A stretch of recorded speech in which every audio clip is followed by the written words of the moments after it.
From Diogo Dalot, flicked on, turned home!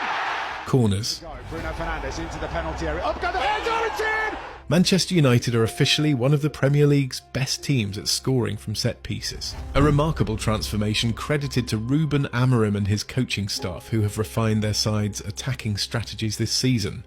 But while this achievement is impressive, the real surprise is actually in how far they've come from being so ineffective in these scenarios not too long ago.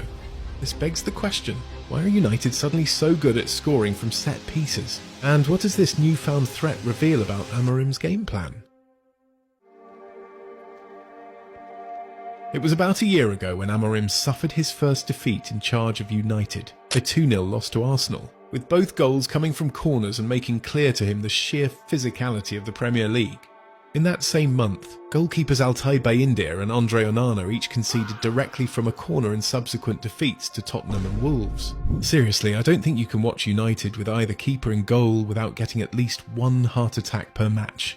Before that, under Erik ten Hag, United were one of the least inspiring in the league when it came to attacking set pieces.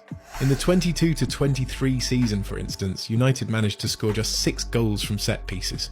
For starters, this was not only the fewest of any team in the top flight that campaign, but every other team in the top 5 had scored at least twice as many. Despite this, it didn't stop Ten Hag's United from finishing third, which at the time was encouraging given the turmoil of the previous season.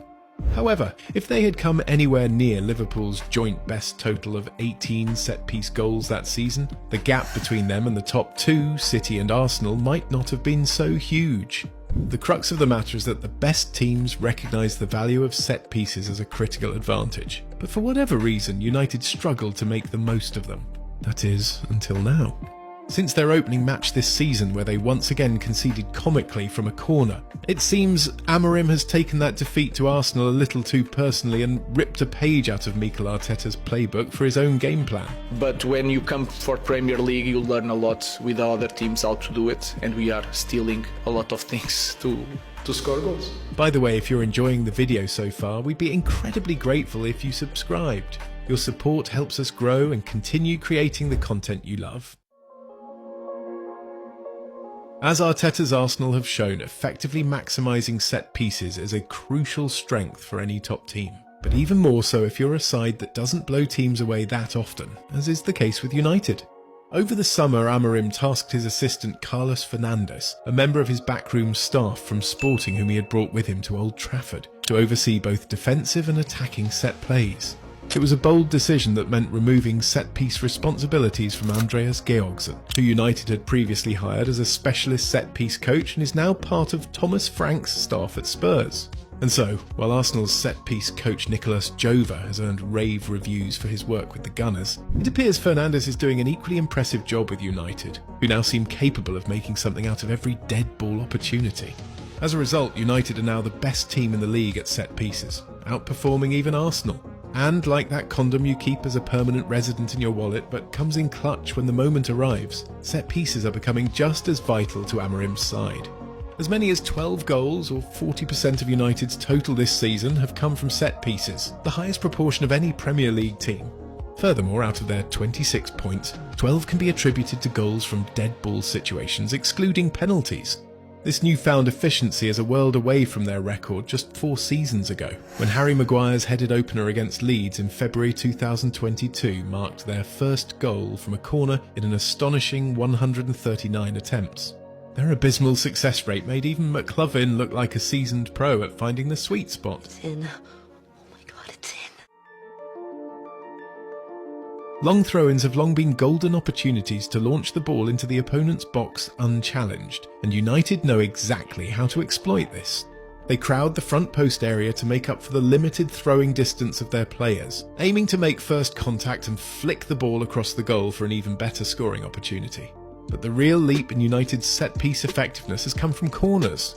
Now we often see them lining up at the back post before dashing diagonally into the danger zone, an approach that has become a hallmark of Arsenal's success. This season, a solid 38% of United's corners have been delivered into the central zone between the penalty spot and the goal, up from 28% during Ten Hag's tenure. Plus, as much as 15% are reaching that coveted back post zone inside the 6-yard box. Their new tactics are clearly paying off, with an impressive 26% of their corners leading to a shot at first contact, making it the highest percentage in the league this term. However, the brilliance of their corner setup extends beyond just the initial delivery. During instances when the ball gets cleared or played short at first, United's players in the box instinctively know to target the back post, where it's easier to attack a follow-up cross. Of course, strategy can only take you so far, as success at set pieces depends heavily on the inherent quality of your players. Bruno Fernandes, for instance, has been criticised for his dead ball deliveries in the past, but while he remains consistently inconsistent with them, much of United's success hinges on him. On the other side, Bryan Mbeumo has arguably offered even greater quality in his deliveries. Of Mbeumo's corners, 33.3% have led to a shot with the first contact, with only 2 other players in the league, James Ward-Prowse and Adam Wharton, boasting a better record among the 50 players to have taken at least 10 corners this term. And don't forget about the players ready to capitalise on these deliveries.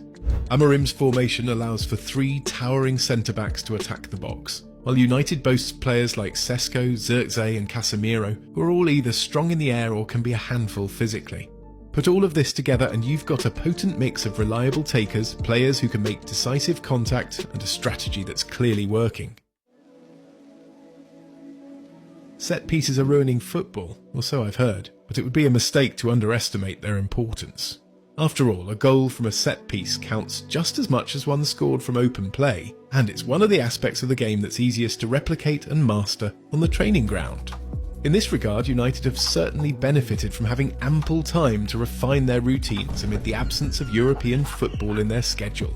But beyond that, what scoring more set pieces reveals about United's game plan is that they are attacking more effectively than before, as a more potent offence inevitably leads to more opportunities for set pieces. What do I mean by that? With the right players in place, Amorim's United have been able to play faster and more direct, eliminating the slow build-up play from the back that plagued them last season like coronavirus.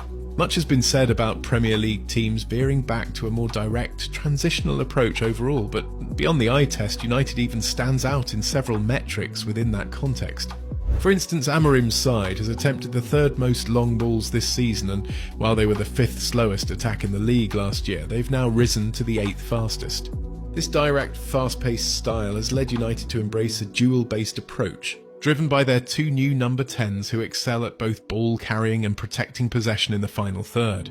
This newfound threat allows them to be in better positions to draw fouls and win free kicks in the first place, rather than getting bullied off the ball, as was often the case with Højlund last season. We have different players, more suit to this type of style. But it's a big difference. To illustrate this, United ranked in the bottom 4 for the number of times they were fouled in the league last season, but this season they've climbed into the top 8. Moreover, only 2 of their players made the top 50 most fouled list last season, while 5 now feature in the top 30 this season. Essentially, they're generating more free kicks from drawn fouls, as well as earning more throw-ins from playing long and more corners through shots that lead to deflections. Of course, their open play expected goals metrics are still lacking, and they can't rely solely on set pieces for scoring. Yet it's reassuring to have such prowess in set pieces as a fallback strategy when things aren't otherwise going as planned in open play. Set pieces can't solve all of United's problems, and some might argue that their effectiveness papers over inefficiencies in their open play, particularly against teams that defend deep. However, at a time when set pieces are becoming increasingly prevalent, accounting for about 20% of all goals scored in the Premier League last season, Amorim and his staff are clearly making certain that United are well equipped to not only adapt but thrive in this new landscape.